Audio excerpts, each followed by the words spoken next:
Good evening. Good evening. Oh, let's try that one more time. Good evening. Good evening. That was a little bit.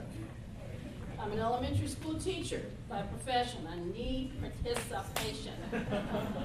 My name's Donna Maxey, and for those who are wondering, yes, I am that Donna Maxey. A little bit different look. I thought I better do that because I was speaking recently, and the gentleman was he was in shock and disbelief that it was me. So I had to tell him about 3 times, yes, this is who I am. So glad to have you here. Welcome to Race and the Housing Crisis.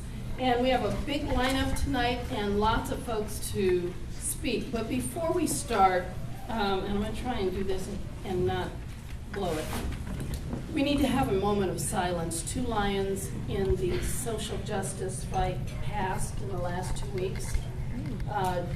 January 27th, Emily Georges Godfrey, who is the president of the Oregon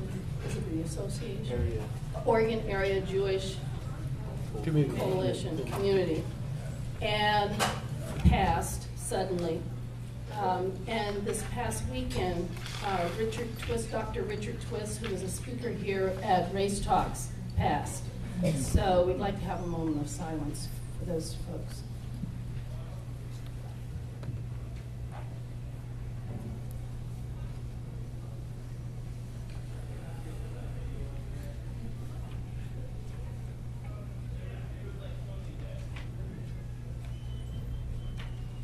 Thank you.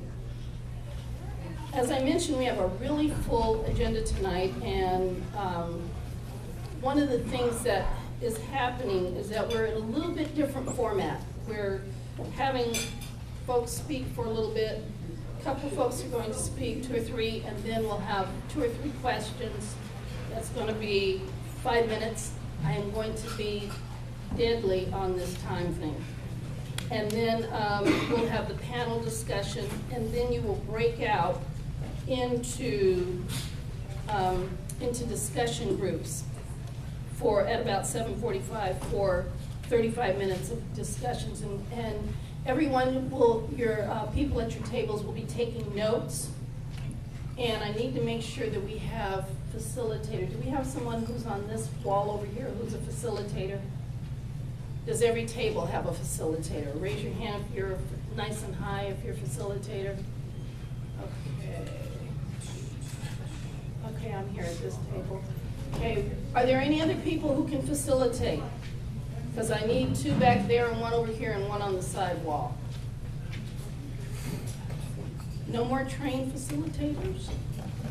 I could, but I'm tied up. Well, but Joanne, when, Yes, ma'am. when we go to the discussion groups, I want the people up here to go to the discussion groups, okay? So, Maloy, can you do a group?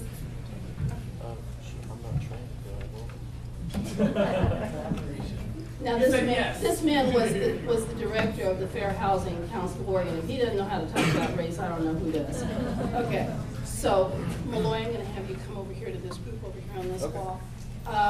So anyway, and if you have any empty seats, when you see folks at the back of the room, raise your hand so that people can come in and have a seat. Alrighty, so as I said, we have a full agenda today. Just want to make sure that we cover some of the paperwork. One of the important ones is the evaluation. Please make sure that you get the evaluation filled out and leave it at the table. Additionally, there are some statistics for each of you, and expanding housing opportunity through local control and endorsement form. Leave all those at the table, please. Fill them out first, though. Also, there is a form here from OPB. I don't know if OPB is here today, they usually are. But they have a program where they want people to come and share their story. And so if you fill this out, they'll get in touch with you and have you do that. Additionally, there is spreading the word. Please help us spread the word about housing justice by providing the names and contact information for 3 people who live in Oregon outside of Portland. And so there's a little form here to be filled out. And facilitator, if you could be responsible for making sure that we get some folks who do that, that would be great. I don't know that there are enough for everybody, but that would help to get get a few. Also, we usually have a follow-up activity for every month, and there's a form for everyone to have one here. It's got the little red bar up at the top. Try and do some of those. This is really important. One of the things we're trying to do with Race Talks is get folks to feel comfortable talking to people outside of their own ethnic group and also their own socioeconomic group. So, and the best way to do that is to just start. So there's some kind of guidelines there to do it. I forgot the important stuff. The women's restroom is across the hall from the back door there, and the men's restroom is across the hall from here. There is food and drink that you may order. Please be gracious. McMenamins has been very gracious with us, and they offer this room, and their staff all gratis. So without further ado, I think I've gotten through everything. Very excited that you're all here. I would like to introduce our panel moderator, Cameron Witten, who is, some of you may or may not recognize. Cameron was our former candidate for mayor.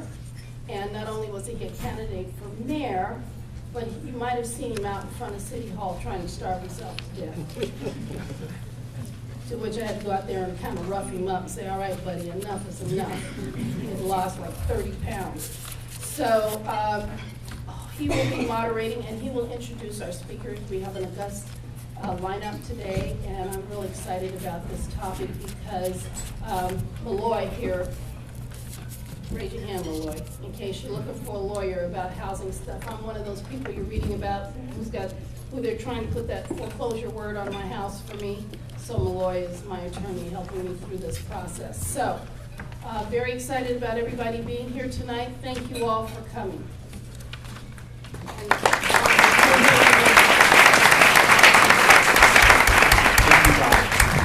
And actually it was 39 pounds, just so you know.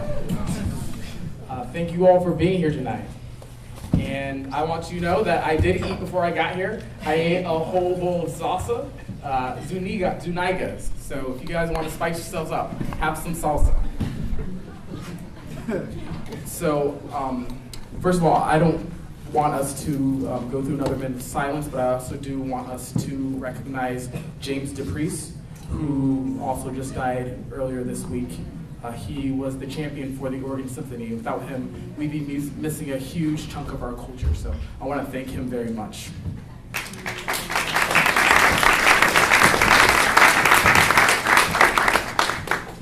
So I actually want to start off with a survey. I just want to get some information before we go into this. According to the United Nations in their Declaration of Human Rights, under Article 24, they declare housing to be a human right. And so, nobody be shy. Please be completely honest. I swear no one's going to look at you. But I want to see people raise their hands if they believe housing is undeniable human right. All right, thank you. Hands down. And now I want to see, please raise your hands. Please don't be shy. Raise your hand if you think that housing is an entitlement that not everybody should be entitled to. Great. Great. Should not be entitled to everybody. Raise your hand if you don't think. Okay. Everybody change. I was a little worried there for a moment. We might have to turn this PA up.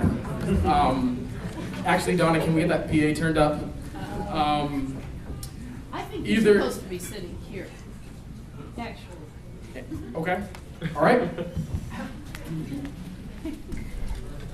Just one moment. And while he's moving, I forgot to say two things. At the back table, we have raffle baskets. They're worth about $100. And they are full of goodies from Portland Public Schools. In April, we will be starting a Race Talks at Marshall High School. And we'll be starting the series all over again. So, and Portland Public School gave us a little grant to get started on that.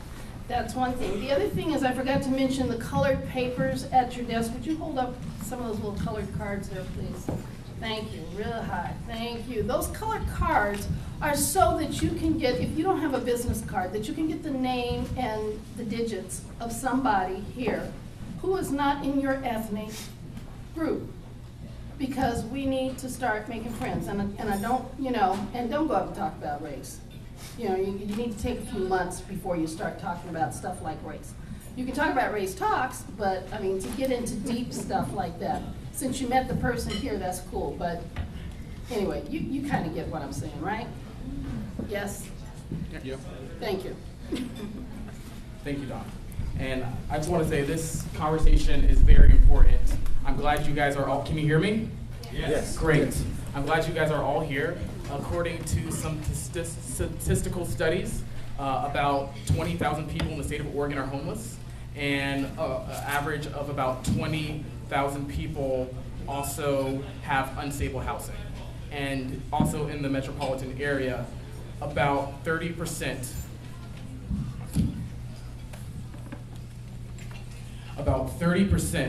of all homeowners in our metropolitan region have homes that are currently underwater. And so this is a really great conversation. I'm glad that we have such a fine panel of educated speakers to help us talk about how this impacts communities of color and what can we do to move forward from this really shameful situation that we're in. So first, we're going to have some beautiful words from Joanne Hardesty, who was raised overlooking the color line, literally, in Baltimore. In her time, her working class father would muster the financial resources required to take his family of 12 across that line. They were at the forefront as Baltimore began desegregating. From strong parents who added church and school to a vibrant family life, Joanne plunged into life choices that had only recently become available to women of color. Joanne was one of the first African female sailors assigned to a naval vessel on sea duty. Aboard the USS Samuel Gompers, she was one of 155 women among a crew of 5,000. Her tours included a station in the Philippines, and her international experiences were launched. Okay, let's go to the bottom. It took many years of organized advocacy for Portland City Council to adopt a plan to address racial profiling by the police bureau. Joanne continues to campaign for police accountability through her work with the clergy and the Abida Ministerial Alliance. She also is on the board for Coalition of Political Future. All right, next we will be hearing from Maloy Good, who recently just opened his new law practice called Good Law Clinic, and you can find that over in Vancouver. And MacBooks cannot scroll good. All right.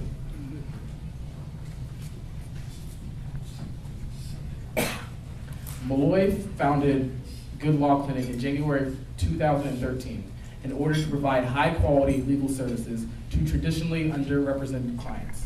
Mr. Good is also a member of the Portland Human Rights Commission, joining the HRC in 2008. Prior to forming the Good Law Clinic, Mr. Good worked for the Fair Housing Council of Oregon, a highly regarded private nonprofit dedicated to furthering the cause of fair housing through education, outreach, and enforcement. And next after that, we will be hearing from Ron Silver, who's from the U.S. Attorney's Office. Ron Silver is the civil chief and resident civil rights expert, diversity coordinator of the U.S. Attorney's Office of the District of Oregon. He is a native of Los Angeles and graduated from USC with a bachelor's degree in Russian studies and a law degree from Loyola University in 1986. 76. 1976. Thank you. That's his fault. He is a proud Jewish member of the Northwest Community Gospel Choir. He has been an assistant U.S. attorney since 1982. Is that right? Correct. Good. That would be weird, huh? Yeah, exactly. And leads school trips to Alabama to teach civil rights history to high school students and bar associations. And next we'll be hearing from Ellen Rosenblum. By the way, fourth time. Okay.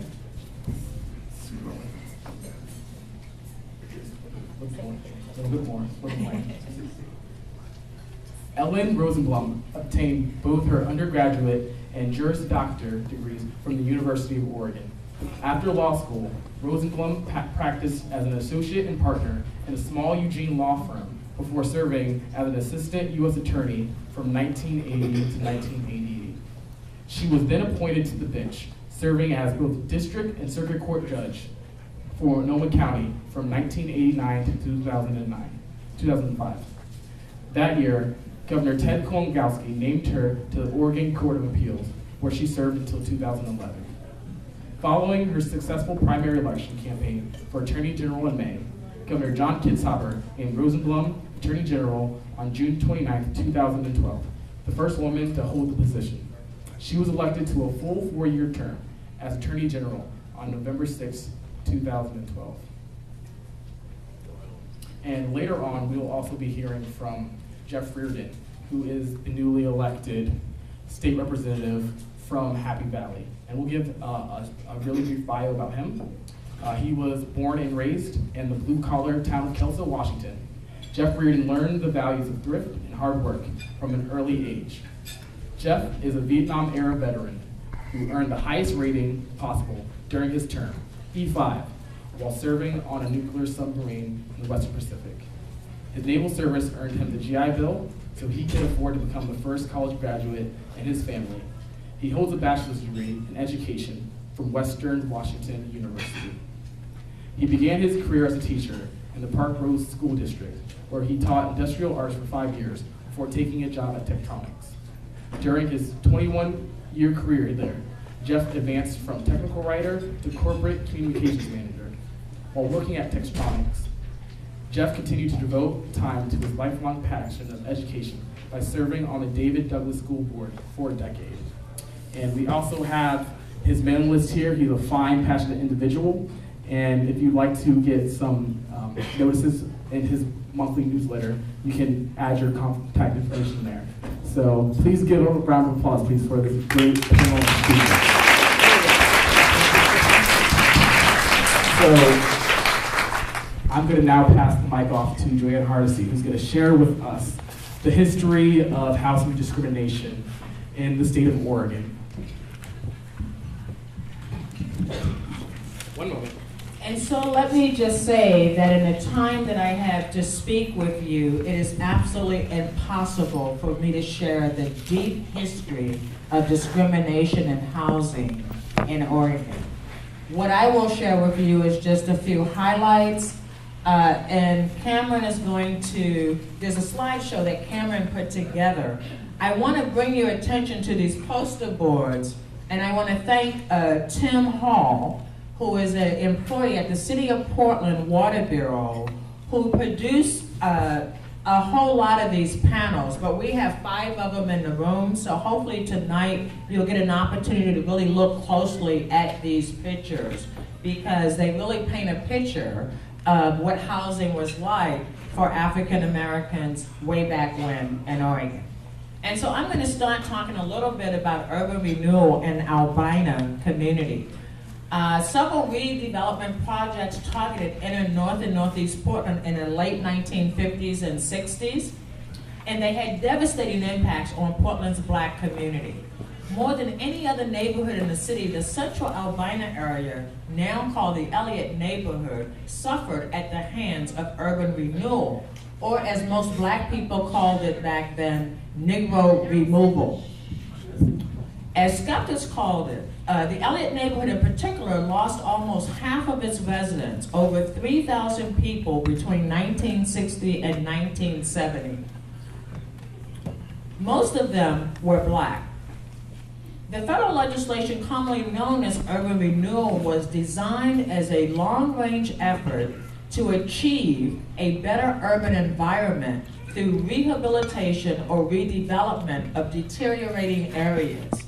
In fact, to revitalize the cities of America, Congress passed the Housing Act of 1949, declaring that the general welfare and security of the nation and the health and living standards of its people required housing production and related community development sufficient to remedy the serious housing shortage, the elimination of substandard and other inadequate housing, through the clearance of slums and blighted areas.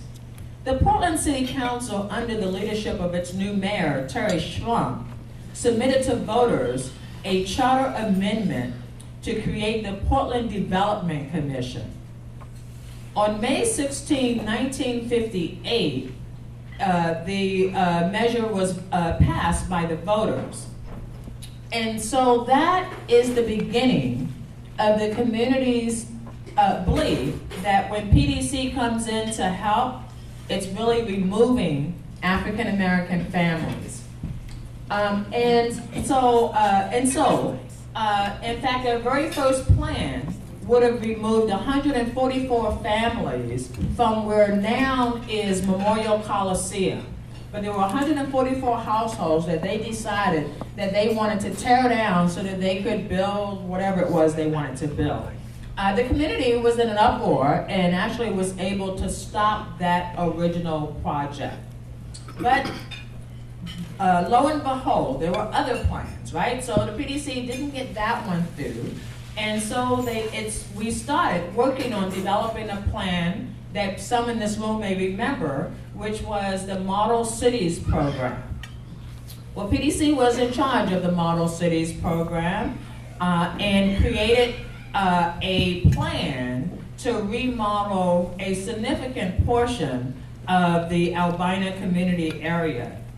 In fact, one of the greatest legacies of the Model Cities era was the development of black leadership at the grassroots level to fight in opposition to many of the changes that were taking place. The neighborhood development program resulted in plans for Woodlawn, Irvington, King, Vernon, Sabin, Boise, Humboldt, and Elliott. By 1973, these neighborhoods had policy plans that were completed and presented to Mayor Schlump. Although these plans were never approved by the city council, the city was able to receive federal funding and start the process to rebuild using the Model City method. I'm going to stop there because I could spend a lot of time talking about what happened in the 50s and 60s, but I have a story that I want to share because I think this is really the most important thing. When urban renewal or PDC and development comes into communities, it is a process of various governments coming into collusion to remove populations of people. Now, I will prove my point. Just like when I first moved to Portland, January 1st, 1990, everybody told me, don't go to Northeast Portland. I was like, why? Well, there's gangs there. There's gangs there. There's drugs there. We had on the news all the time people talking about how bad it was in North and Northeast Portland. So of course, being the kind of person I am, I got a job in Northeast Portland, I got housing in Northeast Portland, and lived there very successfully. Never ran into a gang member on my street, never ran into drug dealers on my street, but this was the public message. And every evening on the evening news, you would hear stories about how horrible the drug and gang activity was in North and Northeast Portland. And the people that were spreading those stories were the police. And let me tell you why the police is important to a housing conversation. I currently live up on 166 in Stark. The exact same thing that happened in North and Northeast Portland with the rhetoric of it being filled with gang members and drug dealers and prostitutes. The police are now out telling my retired white neighbors to be fearful of the black and brown people who've moved in because at 8 o'clock the drug dealers come out, at 8:30 the gang members come out, at 9 o'clock the prostitutes come out. And I'm not saying this. The police, the people who are sworn to protect and serve us, are giving this message to a community that is unaccustomed to people of color. And so all of a sudden they are surrounded by immigrants and refugees and African Americans and Latinos who have been pushed out of a community that they had lived in for 20, 30, and 40 years. So why were they pushed out? Because when they lived here, they couldn't get loans from the bank because there was redlining taking place. Why were they pushed out? Because they couldn't fix up their property. They couldn't sell their property.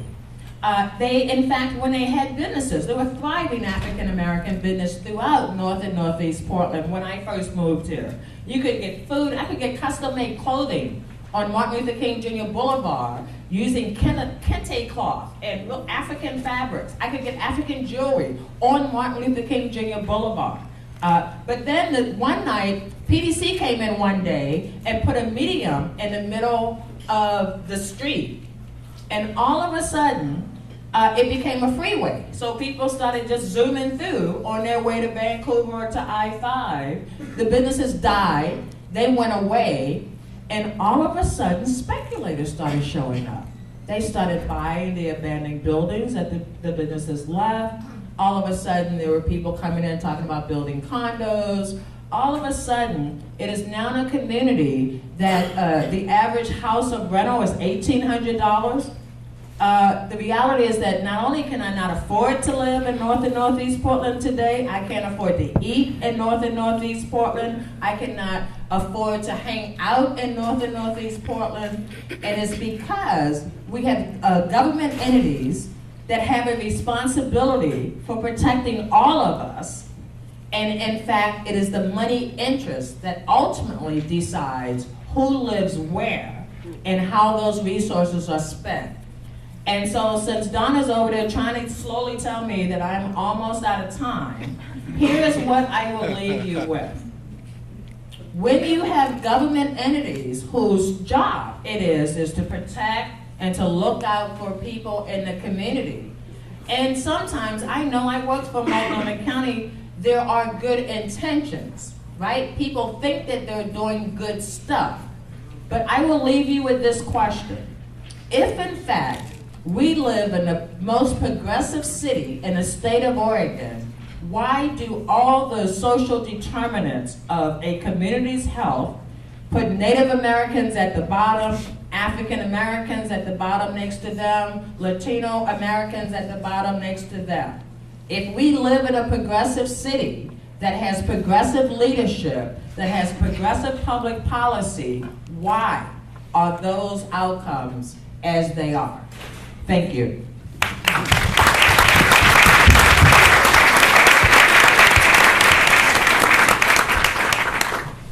Thank you, Don. Thank you, Joanne. That was powerful words.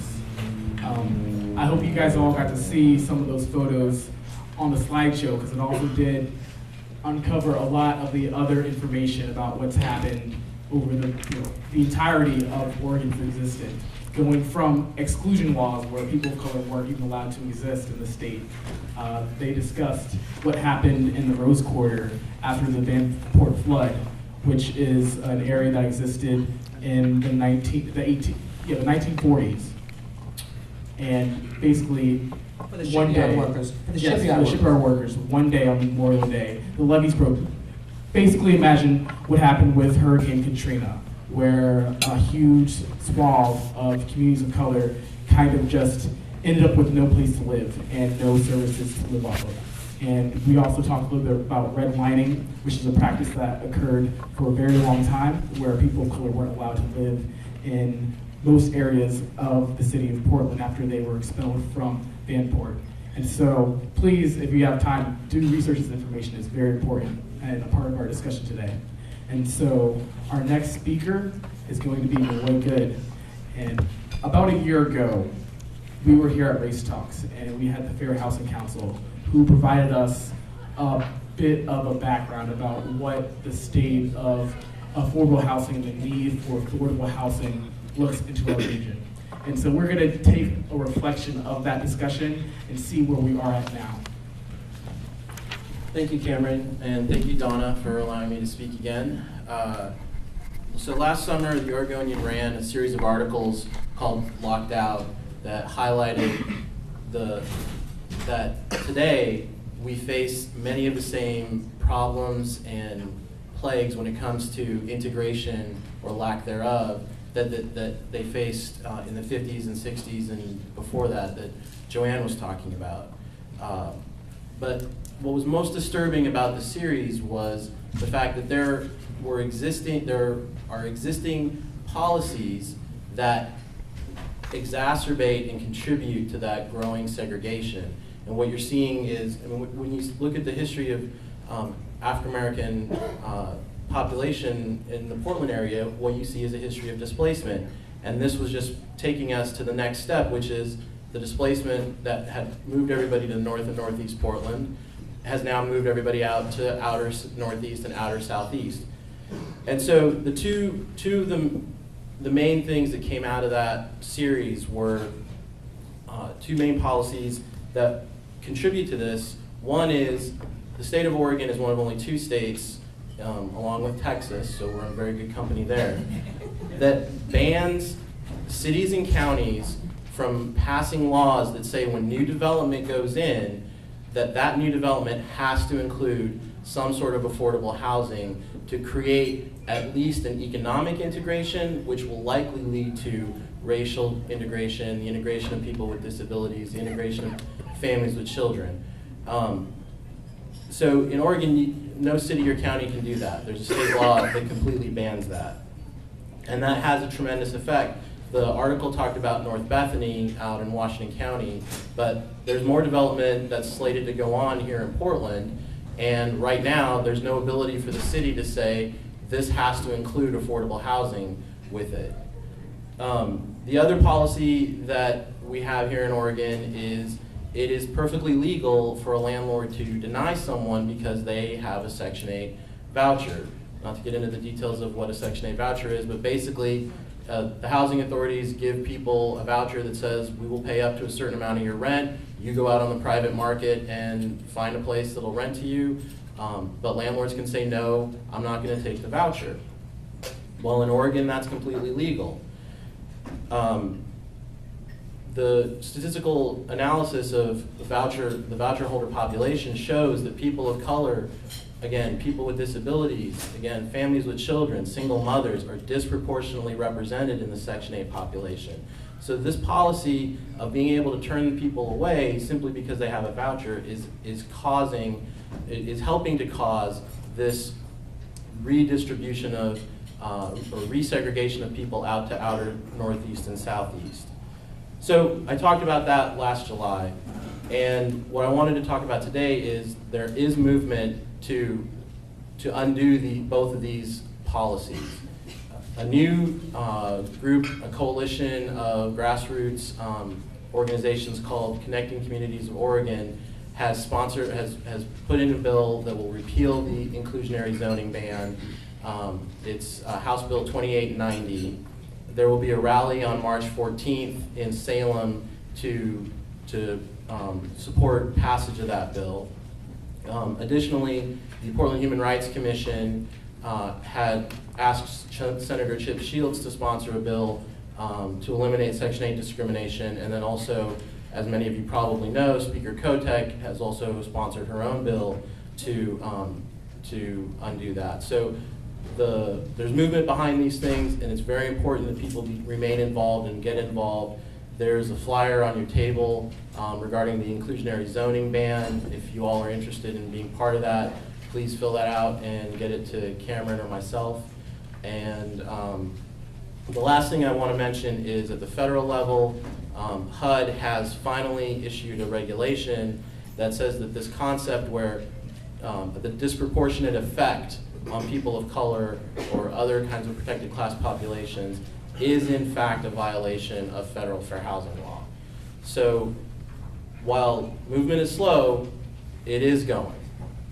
So I'm going to turn it over to Ron now and have him talk some more. Thank you.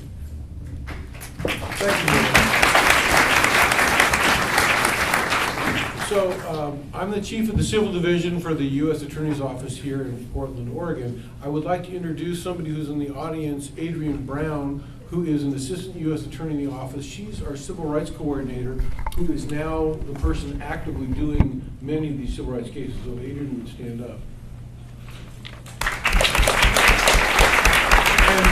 Also, I want to point out what Adrienne brought with her tonight, we put on your tables, is a civil rights enforcement brochure. Please take it, take a look at it, and you'll see the kind of cases that we can handle and that we can deal with in a wide range of matters, not just civil rights, but disability rights, hate crimes, police misconduct, human trafficking, and you'll see phone numbers for Civil Rights Hotline and the phone number for our office, so please take that with you. What I'd like to do is just give you a little bit of history about fair housing laws and where Oregon stacks up in that area. Interestingly enough, despite the fact that Oregon had a fairly horrific past in terms of race relations, due to the foresight of Mark Hatfield when he was both in the legislature and governor, Oregon was one of the first states in the country to pass fair housing laws in the late 1950s, well before California did it, well before Washington did it. But again, throughout the country, there was terrible housing discrimination. It was perfectly all right to discriminate on the basis of race, and that was one of the civil rights laws that President Johnson wanted to pass. And of course, in '64 he passed the Civil Rights Act that banned discrimination in public accommodation, in going to a restaurant or a hotel of that nature. And in '65 he passed the Voting Rights Act, but he could never get the housing law passed. And he was constantly running up against this thought of, a man's house is his castle, and nobody can tell me who I can sell my house to. And he kept trying, and it was literally probably only the killing of Dr. King in April of 1968 that was the final push that allowed the Senate and the House to pass the Fair Housing Act of 1968. And that law is what finally set a national standard saying you could not discriminate against somebody on the basis of their race or their sex or their national origin. That law has been expanded since, and this is a law that the Department of Justice and the U.S. Attorney's Offices enforces. Now it says you can't discriminate against people on the basis of their disability, on the basis of their religion, on the basis of the size of their family, that they have a family. Also, there have been equal credit acts that you heard the term of redlining. Redlining was so pernicious because basically what mortgage lenders would do, they just simply, it wasn't that somebody who was a person of color couldn't buy a house per se in a white neighborhood. The only problem is they could buy it if they could pay cash. They just couldn't get a loan. And that was this concept of redlining. And so the Department of Justice had a whole campaign in the 1990s when we, out of the Civil Rights Division, where we went after lenders who were engaged in redlining. But then in the new century, we saw something else happen, and that was mortgage lenders who came up with subprime mortgages. Well, subprime mortgages were a way for people who couldn't normally afford a home to get a mortgage, but of course it came with much higher fees and typically a higher interest rate. And possibly that was a good idea for somebody if that was the only way they could get a home. But what the department found, and what became the basis of a significant amount of litigation in the last few years, was lenders whom the department alleged were blatantly steering African Americans and Hispanics in particular, who could qualify for good loans with lower number of points, with a lower interest rate. And they were being intentionally steered, that was our allegation, they were being intentionally steered into subprime loans that were problematic. And in the last 2 or 3 years, the department has brought several lawsuits. We got a $60 million settlement from Wells Fargo. We got a $20 million settlement from SunTrust. We have brought cases against Bank of America and Countrywide, and they've all entered into consent decrees with us. And what's important to note is this came to our attention because people made complaints to U.S. attorneys' offices, calling the hotlines you'll see in that brochure that I've given you, that we've left on your table. And so, it's important that you speak up when you see something that just doesn't seem right to you. And apropos of that, I've been handling fair housing cases since 1994. Did them for many, many years. Adrian is now doing them. And something has really kind of troubled us and surprised us. I have handled many, many cases on behalf of families who, landlords just, they don't think they have to rent to people with kids, which is kind of crazy because the law says they do. And ultimately they pay a lot of money to that family because they had that crazy notion they didn't have to do it. We've handled lots of cases for people with disabilities.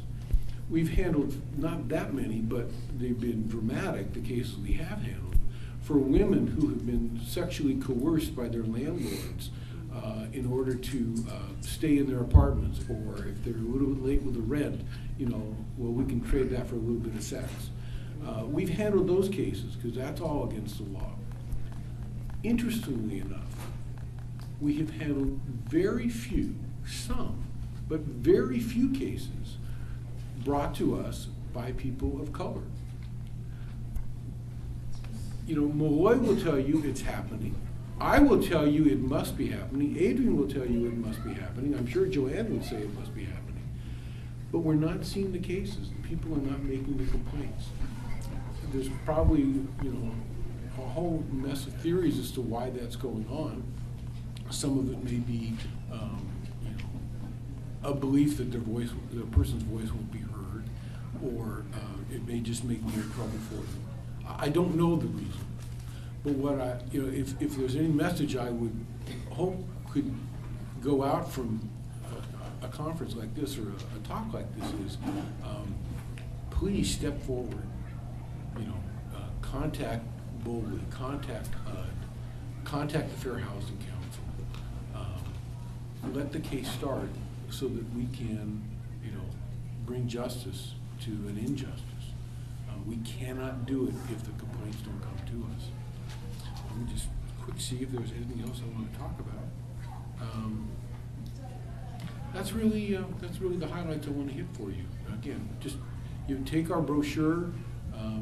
Please step forward so that we can do something for you. Could you describe Boley? Boley is it is the Bureau of Labor and Industries. It is a state organization that is and I don't have their phone number, but I'm sure that it'd be pretty easy to find them. They are a state agency to whom somebody who feels like they've been a victim of discrimination can and should make a complaint that they were denied housing of some sort, and then they will launch an investigation in conjunction with HUD that can go forward either, and I'm sure actually Ellen's probably going to talk about We're that. their lawyer. Yeah, So we she's can their give you lawyer. some good information. Yeah, so I'm going to probably defer any more on that to Ellen. And I'll probably defer to Diane.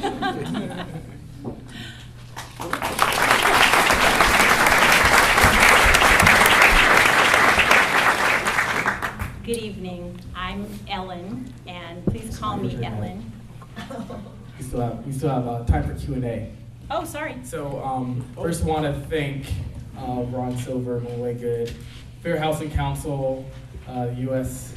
Attorney's Office, and we're hoping to see good work from the Good Law Clinic, because talking about these things are all very important. We need, institutions that are standing for just causes, but most importantly, we do need individuals to stand up and be a champion for themselves and to make sure their voice is being heard. And so right now we actually do have that chance for people's voices to be heard. We have a chance for maybe 2 or 3 questions from people in the audience. If anybody has a question yet that they want to ask to one of our speakers that have already spoken, please raise your hand and we will answer your question. Nicole?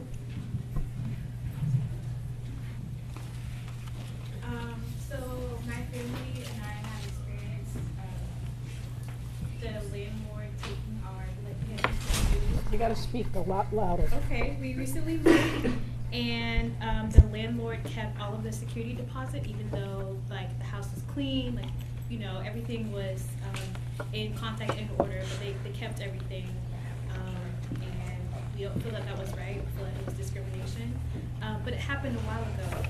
So if you have incidents like that where you try to reach out for help and nothing really happens, so you feel like nothing can be done.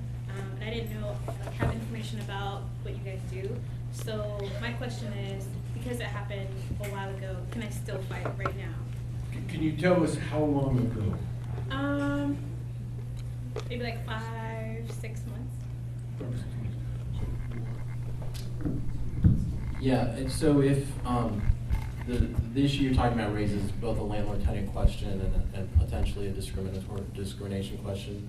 If the landlord kept your deposit but would let someone of a different race have their deposit, and you have 1 year to deal with the landlord-tenant aspect if they wrongfully kept the security deposit. You have 1 year, if you feel it was discriminatory, to file an administrative complaint with HUD or BOLI that Ron talked about, and you have 2 years to bring a lawsuit for potential discrimination. Couldn't she file something without the discrimination part of it? Isn't it just plain illegal? Right, I mean, Repeat the question. So the question was, couldn't she file something without, that didn't involve discrimination? And yes, there are rules about how landlords are supposed to handle a security deposit and under what conditions they are allowed to keep it. And if they didn't follow that, then has 1 year, or the person has 1 year from when it's been kept from them to usually file a small claims action to try and get it back. We have another question from Ibrahim. Now that they get rid of public housing, private housing, they got this no-cost eviction. How we want to deal with that? No-cost eviction. So the question was how to deal with no-cause evictions. So I'll briefly just state that in Oregon, under the right circumstances, a no-cause eviction is allowed, which means the landlord can just give you a notice and say you need to be out, and they don't have to tell you why. If you suspect that you're getting the notice because of your race, because of your disability, because you have kids, you can talk to. One thing I always recommend people talk to your neighbors, see what's happening with them. If people who are similarly situated to you are not getting that notice, and they don't have kids and you do, then that might be discrimination, and you should contact the Fair Housing Council, you should contact Ron's office, you should contact BOLI or HUD. But unfortunately, the landlords do have that right under Oregon law. There's an old saying, you can do something for no reason, you just can't do it for the wrong reason.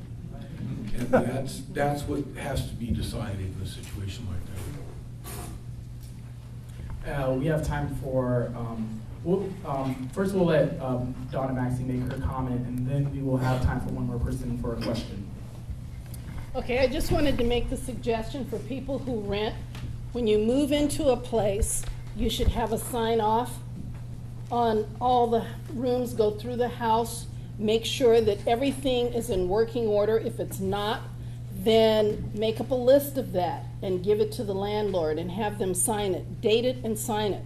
Also, when you first move into a place, take pictures of the house when you move in, the yard, the house, all of those things. If anything's not quite right, make sure you take a picture of that. If you have a moving camera, that's even better. And then when you get ready to leave, to prove that you cleaned up and did a good job, you need to take pictures of those. So that it's indisputable, and hang on to all of that. Thank you. Person in the turquoise. My name is Wendy, and I heard you talking about disabilities also. How do you suggest that people handle that? I recently had a friend who is in a wheelchair and all of a sudden got a no-cause eviction. And so here we are. I'm a peer support specialist, and I don't know how to even refer her, whether she should do a grievance through medical or if she should do a grievance through housing. So what I heard you describe is somebody who's in a wheelchair, living in an apartment, I assume, who was given a no-cause eviction. If they believe that the reason they got the eviction was because they are disabled, then that is something they can call the hotline at our office that's on that brochure I gave you. They can contact BOLI, they can contact the Fair Housing Council, can contact HUD, because, again, it goes back to, I think, you can have no reason, but you can't have the wrong reason. And more likely than not, evicting somebody because they're in a wheelchair is probably a wrong reason. So from a disability rights standpoint, that is a protected status under the Fair Housing Law. Would it be in her best interest to also have a doctor sign off to the fact that she feels that it's unfair and unsafe? Well, a doctor, it's unlikely that the doctor knows why the landlord evicted her. A doctor can speak to the impact on her of the eviction. For the doctor to speculate as to the landlord's reasons, wouldn't do a lot. But certainly a doctor explaining the impact on her is going to be useful information. Whether it strengthens her legal case or not, I can't speak to that. Thank you. I'm glad we were able to talk about these really crucial examples. Now we're going to finish our final speaker for this segment of the panel, the Honorable Ellen Rosenblum.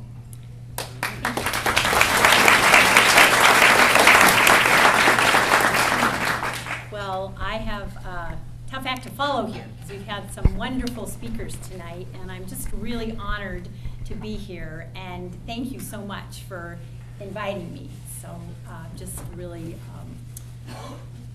an important conversation, and that you thought that I could contribute something to it is kind of humbling.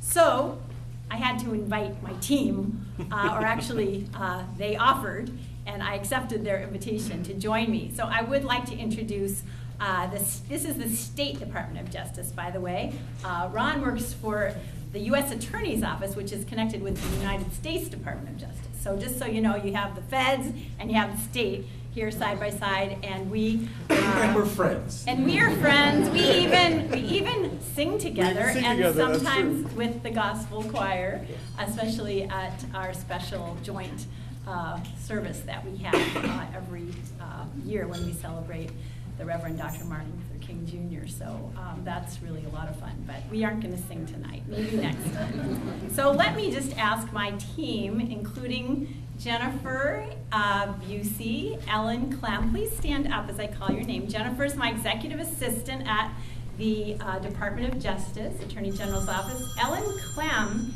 next to her, is our Consumer Education and Outreach Coordinator.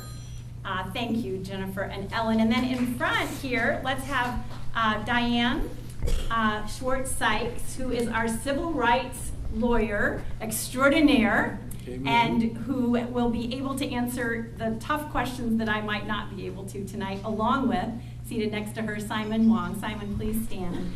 And many of you probably have met Diane and Simon in the context of Race Talks or other community outreach that they do. And I just appreciate so much the work they do. Simon in particular has...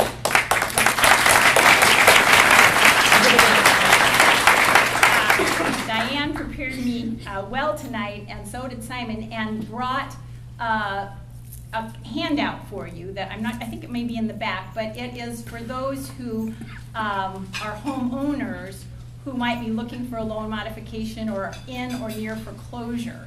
And so these are consumer tips for you. They're very important, and there is a way for you to get in touch and to report any scams or to simply get help by going to OregonHomeownersSupport.gov. And I'll be talking a little bit more about some of the work that the Department of Justice is doing in this regard. I also want to put in a little plug tonight, or a big plug actually, for the Fair Housing Council of Oregon, very important project that you can be a part of. You can volunteer to help. Everybody who's here is an activist, right? Well, we're giving you an opportunity to help as a tester for the FHCO, which conducts audit testing of landlords where they get discrimination complaints, and the FHCO sends out testers to identify potential discrimination. So please consider getting involved by becoming a tester, and get in touch with Peg McGuire, who's the executive director and happens to be here this evening, I believe, if she could just stand so you know where she is. We actually put sign-up There she sheets is. on everybody's table. Fantastic. Well, there they are, and there's All Peg. good today. So I had just a couple of other kind of preliminary things. I think I've gotten through most of them.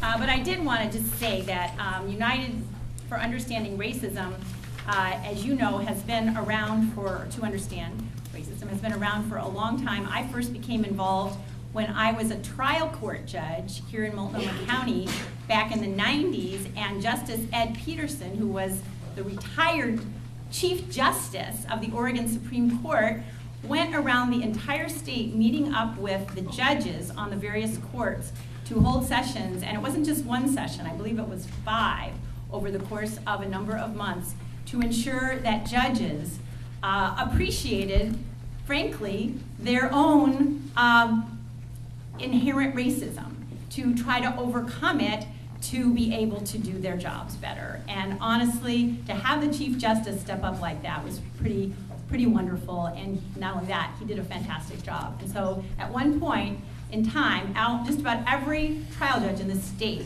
had the opportunity, and probably at least half or more did participate in that program. So I was really proud that the bench, the judges in the state, stepped up in that way. That's not to say that there aren't still, that all judges are unbiased. We know that, right? And so we always have to be wary of our own biases and make sure that those are put aside in the work that the judiciary does. Of course, I'm not a judge anymore, so I'm an advocate now. And I'm going to tell you what my pledge is to you tonight, okay? As your Attorney General, as you're newly elected and sworn in, I've now been sworn in twice, so I guess I have to do twice as good a job. I am, and twice as committed, I am committed to housing justice. And the way I define that, and you help me out because maybe I'm not defining it right, because I just wrote this down, I haven't really read a definition of housing justice. Affordable, accessible, safe, stable, non-discriminatory housing for all throughout the state of Oregon. How's that? Does that work? Let me know if there's anything I left out, and I'll add it in. Okay, so the other thing is that you've had a lot of speakers already tonight, and I'm worried that I might get kind of stuck in the weeds here. So I'm going to start with my conclusion. Okay? And then, if I get the time called, I will have already told you the main points. And, if I end up missing something, well, okay, you can come up afterwards and I'll tell you what I didn't have time for. I thought it was kind of a good little quote this morning. I was listening to OPB on my commute from Portland to Salem. And, this is their fundraising drive, right, this week. And so they said the sooner you get past the middle, the faster you get to the end. So I thought that was a good little message. So, okay, so here are my action items, okay? And they're not for you, they're for me. They're for us, the Department of Justice, okay? So to give you just an idea, because it would be a little boring to tell you all the different ways in which the Oregon Department of Justice has a role in housing, but this will kind of summarize and capsulize for you what I'm committed to doing. I'm committed to have Oregon Department of Justice continue to aggressively enforce state and federal fair housing laws, which is what we do and what Diane does.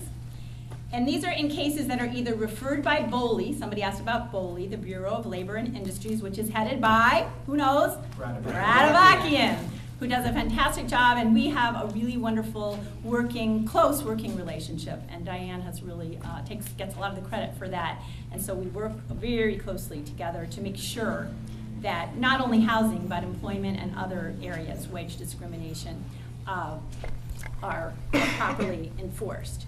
So these are in cases that are either referred by BOLI or brought under our independent Department of Justice, what's called pattern and practice authority.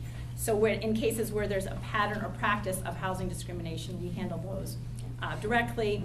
And in other cases, we work accepting referrals from BOLI and sometimes in filing administrative cases under BOLI for housing discrimination. So, and we have our civil rights unit headed by Diane has investigated and settled a number of fair housing cases, both several different types. I won't get into all the different ways that they can be brought over the past 3 years. So fair housing is a proven high priority for the Civil Rights Unit at the Department of Justice. See, I'm already getting to the weeds. Another conclusion is that we will continue to provide legal counsel to our state agencies that play a role in housing. And just to give you a little idea of what those are, Oregon Housing and Community Services, which we work with very closely and has played a very important role in connection with the mortgage foreclosure issues, and something called Business Oregon, Infrastructure Finance Authority. And then, of course, as I said earlier, we also represent BOLI, the Bureau of Labor and Industries. So that's one of the things the Department of Justice does. We have 100 lawyers who do nothing but give legal advice to all of our state agencies. And those are 3 of the agencies of the state to which we give, hopefully, good, correct, timely, and important legal advice so that they can do their work that supports fair housing. So another conclusion is that we're going to work with our community partners, such as the U.S. Attorney's Office, BOLI again, local governments, the Fair Housing Council of Oregon, which I already have referred to. You're going to sign up as testers, and other housing advocates to identify discrimination and to mount a coordinated enforcement response. We are working with the governor's Oregon Advocacy Commissions. I'm sure many of you are involved in those as well, to establish a fair housing internship in cooperation with the law schools and with the Oregon State Bar. And this intern will examine segregation and access to affordable housing. So we're excited about that, and we're looking forward to that partnership. We are going to ensure, hopefully, that recipients of HUD money, where the state is the pass-through, comply with what are known as the AFFH requirements. I'm sure lots of you know what that is. It stands for Affirmatively Furthering Fair Housing, right? So local housing authorities, which receive Section 8 funding, are required to comply with the AFFH requirements. And we work to ensure that those are complied with. And we are also, Maloy mentioned the proposed legislation. Some is still in the legislative concept format, some is a little bit further along, and the Department of Justice, through our legislative policy director and all of our lawyers and staff, we are taking a look at those bills, and we are hoping to be able to participate at the legislature in support of those bills as well. So those, folks, are my conclusions. Now, do you want to hear anything more, or do you want to just get on with the show? Let me talk just a teeny bit more, okay? Because I think I had 10 minutes. Am I still within that? Okay. So I've given you my pledge, and I've told you a little bit about what we do. What I haven't mentioned too much about is how we provide help to consumers facing foreclosure, other than to mention this handout. And I want to tell you that there's been, I think we've done a lot. We were one of the top 10 states to receive the hardest hit federal funding, and of course, Ron's talked a bit about the work that the U.S. Attorney's Office has done. But this foreclosure issue still remains an important concern at both the state and the federal level. And as a matter of fact, it's been one of the top complaint areas for the Oregon Department of Justice. However, the landscape of this issue and these concerns has changed over the last years, and we've had to adjust our strategies in response. So for a while, we were focusing primarily on foreclosure consultants and loan modification shops that were fraudulently or ineffectively helping consumers. And that's what in large part, what these consumer tips are about. And we've been very effective in being able to shut down some of the modification shops with formal actions, with assurances of compliance. We've taken informal action against scores of other shops. We've had about over 400 complaints that we've addressed in connection with these modification shops, and we've issued 19 cease and desist letters since that we sent out in 2011. So we worked with the Oregon Housing and Community Services to develop programs for the $220 million in federal funds to assist needy homeowners facing foreclosure. And one of the things that we've tried to do, and the legislature passed a law, you will recall, the Foreclosure Avoidance Mediation Program. Sound familiar? Well, it's a great program. in concept, okay? The idea is that homeowners have a right to a mediation before a non-judicial foreclosure. And this means you get to have a meeting face-to-face with your lender, and before before the mediation, the homeowner and the lender can exchange paperwork and can have a housing counselor and a mediator who's well-trained, and we've trained the mediators and we've gotten the housing counselors, and you can even now get lawyers for free if you qualify through legal aid. Also part of this multi-million-dollar settlement that sent money to Oregon for these purposes. So it all sounds great, right? Great idea. Guess what? There's a problem. The program hasn't been working, and that's because the banks haven't decided to participate, or frankly, they've decided not to participate. And so we're not giving up, okay? There's a couple of things that we're trying to do. We're trying to figure out, why they're not participating, because they were at the table when we developed the rules to establish this program, and it looked like all was well. We even hired a company, a foundation, the Collins Foundation, which unfortunately has now had some financial problems themselves. And so we're having to get a new, maybe because we didn't give them enough business. But in any event, we don't have the banks participating, and we're not happy about it, and we're gonna do something about it. We've got lawyers in this room who I know are working hard at trying to find a way. Phil and Jean and others, I see you in the back. I know that you have just worked incredibly hard on behalf of consumers to try to ensure that those who can stay in their homes, those who can legally and correctly, without these scam shops, get loan modifications will do so. And so in a combination with, hopefully in collaboration with the legislature, we'll get things on track. What's been happening is that in part because of some litigation, or perhaps because of some litigation that put into question the non-judicial foreclosures, the banks seem to be moving more, and I don't mean just banks, I mean any mortgage service providers, have been moving more towards the judicial foreclosure. In other words, they're filing in court.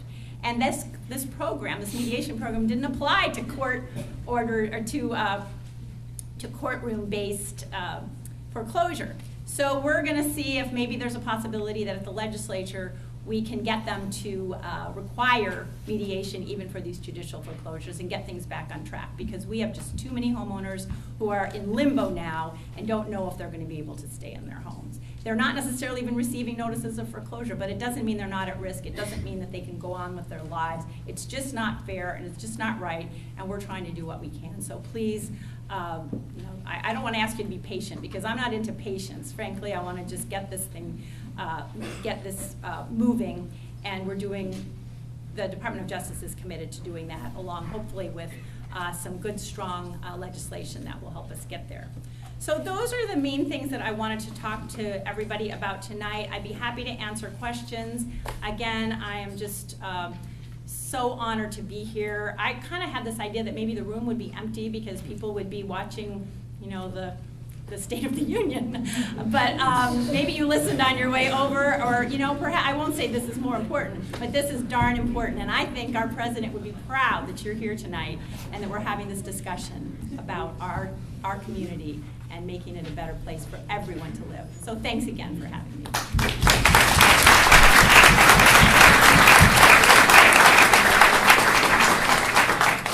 Thank you, Ellen, for that conclusive speech. And I want to thank everybody from the DOJ who's actually here today, because it takes a lot to be here after a long drive from Salem. And it's good for everybody in the room to be able to see these people and know they are approachable. So that's very important.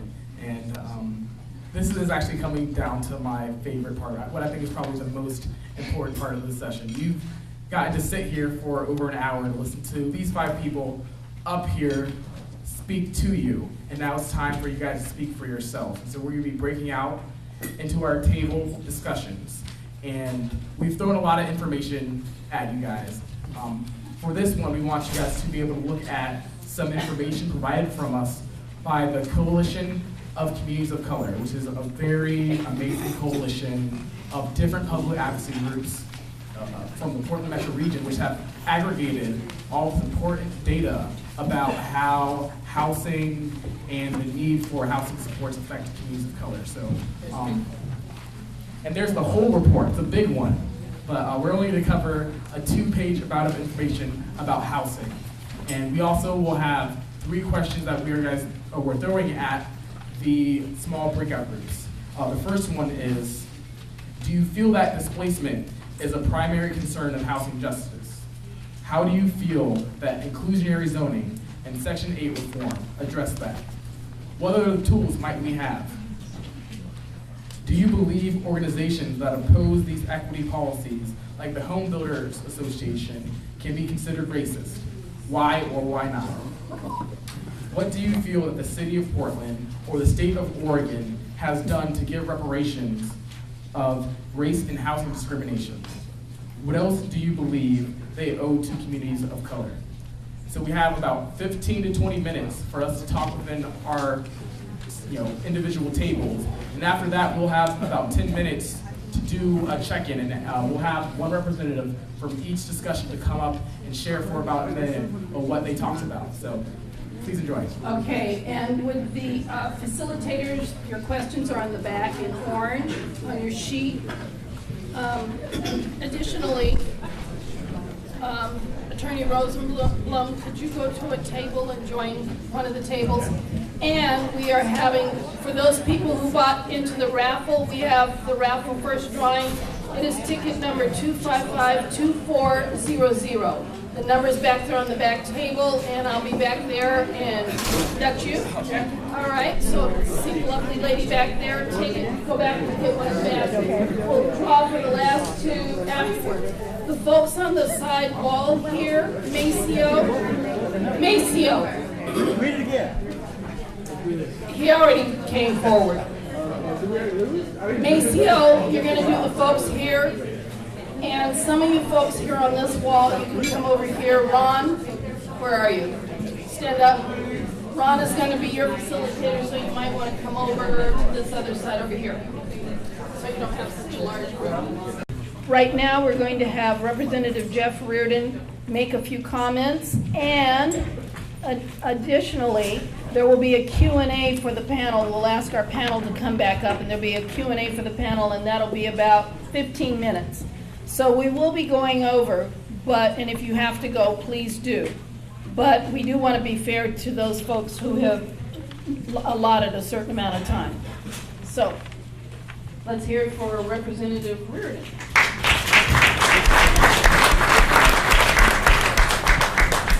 You might be wise just to rush for the door right now. You guys have been really patient and put in a long evening, and so I'm going to try to talk fast, but I do have a couple of things I want to say. This is day 7 for me as a state representative, so I may not have all the answers yet. My district is in outer southeast Portland. I heard I was accused of, I do have partly Happy Valley, but my roots are outer southeast Portland, David Douglas area, and that's my home. I wanted to talk a little bit about how housing policy affects a community, because I've lived it, I've watched it for the last 20 years, and David Douglas has been, or was, say 15, 20 years ago, very much a blue-collar community, and just working folks. And we had about, I'm going to borrow some notes here, we had about 7,000 students, 39% at that time were on free and reduced lunch, and maybe, and I think this is a stretch, 15% English language learner. Last neighborhoods of the school district had just been annexed into the city at that time, and unknown to many of the residents. Massive zoning changes were underway, altering the landscape from a single-family residential community with big lots and tall Douglas fir trees to high density.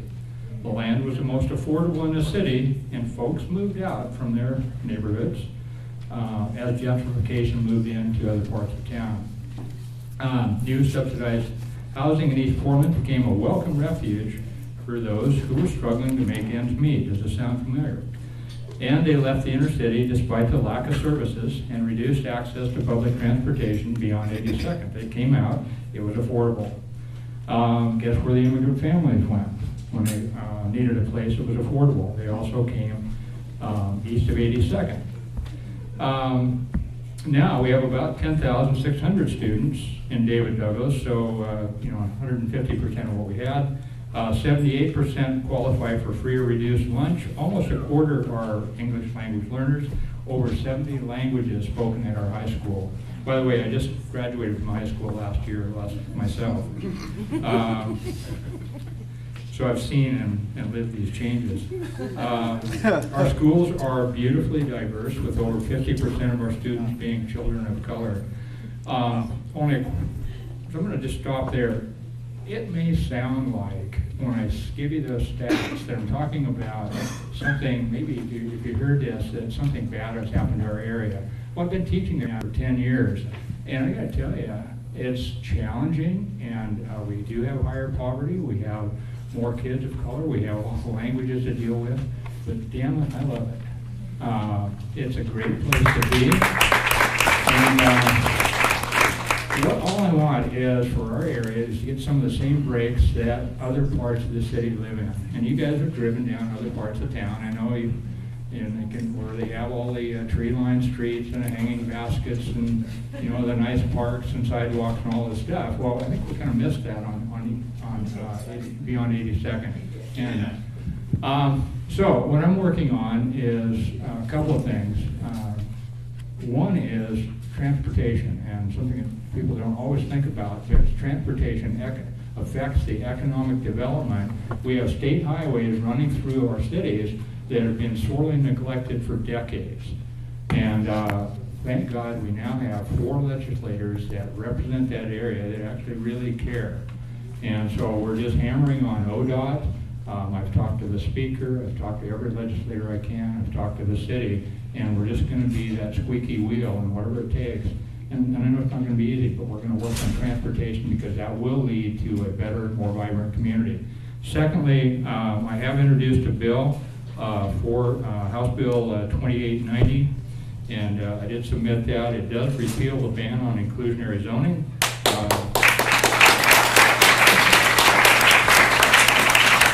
I do think it's only a first step. It's only one step, but I think we just need to give cities the tools to help us do what we want for our communities. So, by the way, I'm just going to plant this message. I did talk to city councilors about the inclusionary zoning. They are planning to focus their efforts on support of Section 8 bill and kind of let the inclusionary zoning pass. So I don't know how you feel about that. I just thought I would let you have that piece of information, and perhaps you want to chat with your city representatives as well. But this is what I can do for right now, and I know Speaker Kotek is definitely behind Section 8 housing, and I'll work on inclusionary zoning, and one piece at a time, we're going to try to get it done. So thank you very much for being here.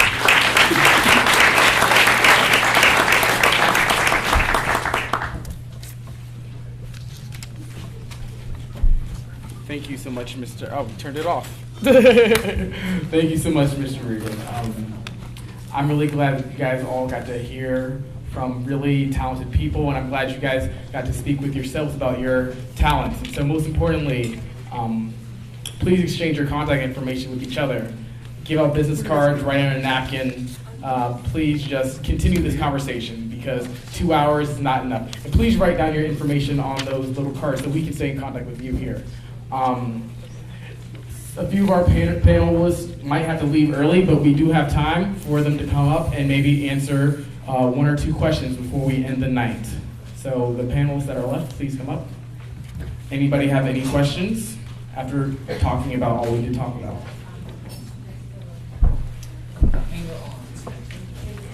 All right, the one once? Okay, we do have one. So I know that, hey, Ron, thanks. So I know that banking laws are regulated at the federal level, but I'm wondering what the Attorney General, the State Attorney General here, I was curious about what you and she. Diane, can you come up here? What can be done to induce the banks to lend, to stop predatory lending, and to induce them to lend once, So is there anything that can happen at the relatively local level to force large banking institutions to I'm a big believer. Rockstar. I will give you the approach that I'm the most comfortable with, and then I will ask Simon, if he's still here, to address other components of it. But fair housing predatory lending falls under fair housing, and there are predatory attorneys that will take cases. So if you have people who you feel that have been preyed upon, then I would suggest referring.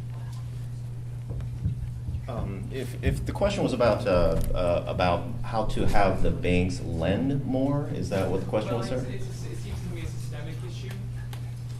The banks aren't behaving well. They haven't been for years and years. So is there anything we can do locally to induce them to behave better? Well, I work on the foreclosure side, so it's not on the lending side at the origination point. It's when people are losing their homes. That's when the Department of Justice gets involved to help out consumers. We do know, for example, something coming up is the mediation bill.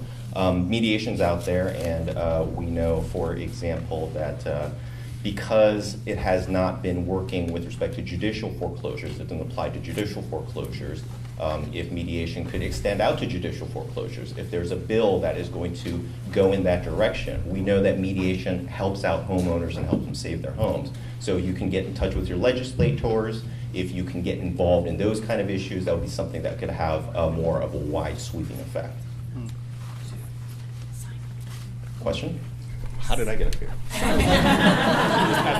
Yes, there you go. Question from Don. Have a seat. Oh.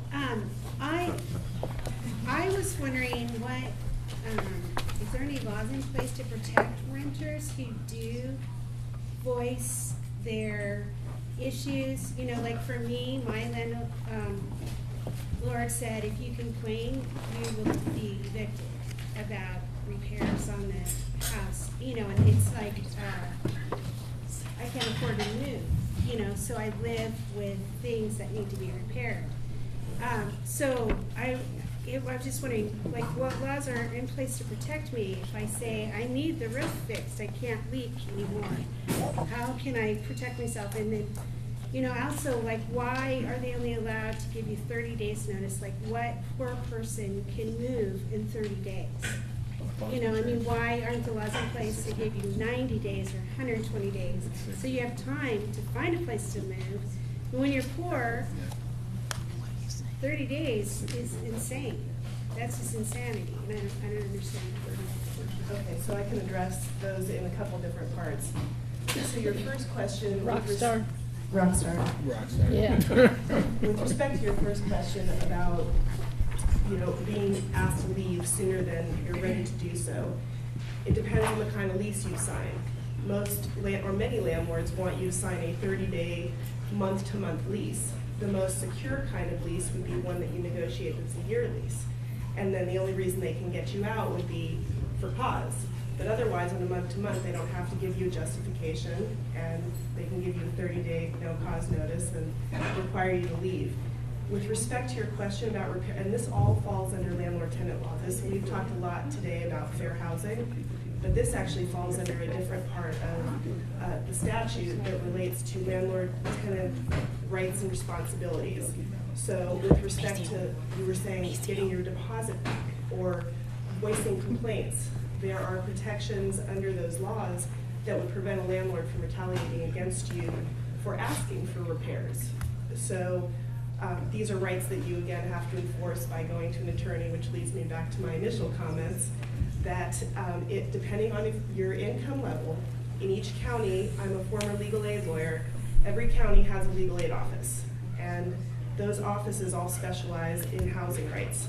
So in Portland, and legal aid I'll have to pay for this, it's 503-224-4086. Pick up the mic and say it again. 503-224-4086. And you can call and, you know, get some advice on it to maybe ward off being removed prematurely. Right. Thank you, Diane. And we are already running over time, so we are going to actually give the mic to our very last rock star, Joanne Hardesty, who wants to share a few words with us. So I will be happy to give a minute of my time to Ibram, who is a solid advocate for houseless people who desperately need to be heard. So come on up here, my brother.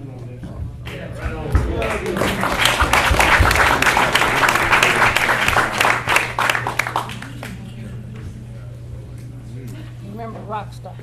Rockstar. Rockstar. I don't sing, but. They don't want me to sing. I'm Ibrahim Mubarak. I'm co-founder of Dignity Village, founder of Right to Survive, and co-founder of Right to Drink Too. And what we do, we help the houseless community. And many times, I like to invite people who want to be social workers or something to come out and spend at least a month in the street, and then you can hear real stories. Real stories on how people lost their house or their apartment due to this economic crunch. And that's what I wanted to ask the young lady here. I'm sorry, they will be asking no questions. I can't answer a question. Okay, I'll tell you something. Well, we on the corner of 4th and Northwest Burnside downtown, and we, within a year and 5 months, we served 24,000 houseless people. We serve 90 people a day. We get them off from sleeping on the sidewalk. We feed them. We give them a nice warm place. We give them fresh sleeping bag and clothes if necessary. And then we refer them to different agencies. So I like to say we're a rest area with referral services. Now the city is finding us $1,300 a month, and we haven't paid that because we don't have that money to pay. And now we just got a big bill. We owe $13,000, and they're trying to move us out of there. And we're saying if they move us out of there, where those 24,000 people is going to sleep?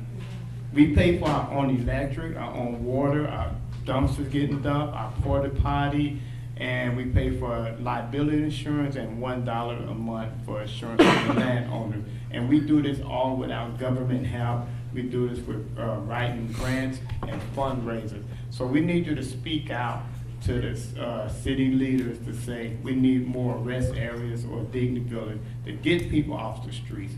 Since a year and a half, we've been there. 30 people have found housing and 15 people have found work. So that's what I have.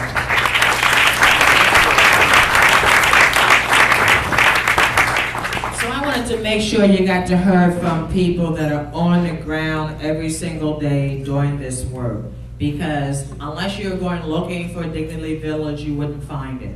But I want to thank all of you for coming tonight. We could have been a lot of places. We could have been Mardi Gras. We could have been at a Mardi Gras celebration. Still can. We could, did it sound like I wasn't headed there? But I want to thank you from the bottom of my heart. But I want to challenge you. We do a lot of talking in Portland and in Oregon. You can find talks morning, noon, and night. What you can't find is people of goodwill willing to stand on the line with those of us who are in this battle. This is a battle. This is a battle for survival that we're fighting. Thank you for being here. Thank you for your attentiveness, and we'll see you next month. Wait a minute, Joanne is not the host. Now, I know she made it sound that way, but she is not. Oh, that's all right, baby. It's okay. I just wanted to thank Cameron for putting this all together. Cameron is the one who came up with this topic. I knew nothing about it. I did not know who to ask. And so I lived through this process, and it happened, and I'd like to thank all of you for coming. It was a great opportunity for the community and for me to learn.